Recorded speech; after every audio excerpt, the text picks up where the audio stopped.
The contemporary left right dichotomy in political discourse is actually a conceptual artifact, an oversimplified remnant of post revolutionary France that has been misinterpreted as a legitimate framework for categorizing ideologies. Far from offering clarity, it obscures the actual dynamics of political authority and liberty.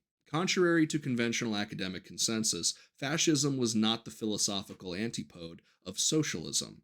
It was an ideological variant within the same collectivist lineage. The authentic spectrum of political theory is not left versus right, but liberty versus coercive collectivism. First, let's touch on the origins of the misleading spectrum.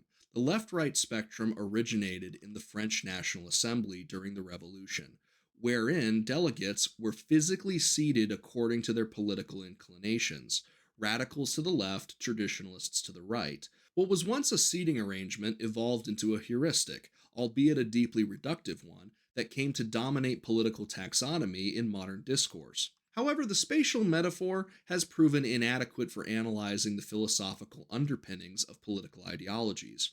It places radically different systems, such as constitutional monarchism and fascist totalitarianism, adjacent to one another, and treats rival variants of collectivism as if they were ideological antipodes. This distortion has fostered profound misunderstandings of political theory and practice. Following the Second World War, Western academia underwent a significant ideological transformation, heavily influenced by Marxist and neo Marxist scholarship. Confronted with the moral and political catastrophe of fascism, intellectuals sympathetic to socialist ideals were incentivized to construct a conceptual firewall between fascism and socialism. The result was an academic realignment that repositioned fascism on the far right of the political spectrum, a maneuver designed less for analytical accuracy than for ideological preservation. This reclassification allowed socialism to maintain its intellectual and moral credibility by attributing the crimes of fascist regimes to the opposing political camp, rather than acknowledging their shared foundations in centralized power and collectivist control. I would propose a more coherent analytical model, one that abandons the horizontal axis of left and right and replaces it with a vertical gradient, liberty at one pole, collectivist coercion at the other. On one end stands the defense of individual autonomy, private property, and voluntary association. On the other lies the belief in the supremacy of the state to dictate economic and social outcomes. Within this framework, both fascism and communism emerge as ideological kin. They differ not in the structure of power, but in its rhetoric, whether the collective is defined in terms of class or nation. Both systems subordinate the individual to an abstract collective ideal, employ mass mobilization, suppress dissent, and engage in expansive state control over both economic and personal life. Now, in this methodology, it is important to distinguish authoritarianism in principle from authoritarianism in purpose. Authoritarian governance, when exercised to suppress liberty, is destructive.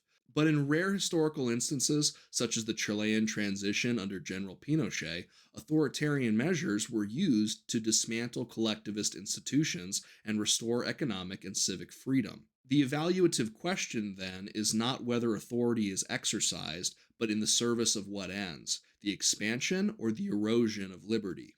So, why does the confusion persist? The persistence of the left right paradigm is not accidental. It serves ideological interests. It allows certain collectivist movements to disavow their siblings by assigning them to the opposite side of a political spectrum. Fascism becomes a convenient scapegoat, deflecting scrutiny from the authoritarian mechanisms employed by leftist regimes.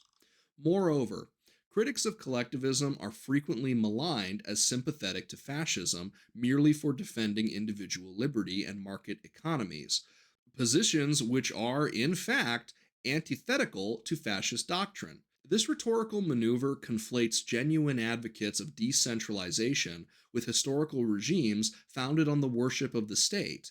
In this way, political taxonomy has been weaponized. The left right dichotomy functions less as a heuristic than as a rhetorical device to delegitimize opposition and conceal ideological affinities. Its greatest deception is the concealment of the fact that the most oppressive regimes, regardless of the banners they fly, derive their power from the same collectivist axiom that the individual exists to serve only the state. If one wishes to understand the true axis of political conflict, one must abandon the theoretical binary of left and right. The defining question is whether a system protects individual liberty or demands subservience to a collectivist order. Recognizing this clarifies not only history, but the political struggles of the present. If you enjoy my content, please consider liking, sharing, and subscribing. If you'd like to support future content, please visit my Patreon, link in the description below. I've been Drex Hawkins. Thank you very much for watching. Have a good one, my friends.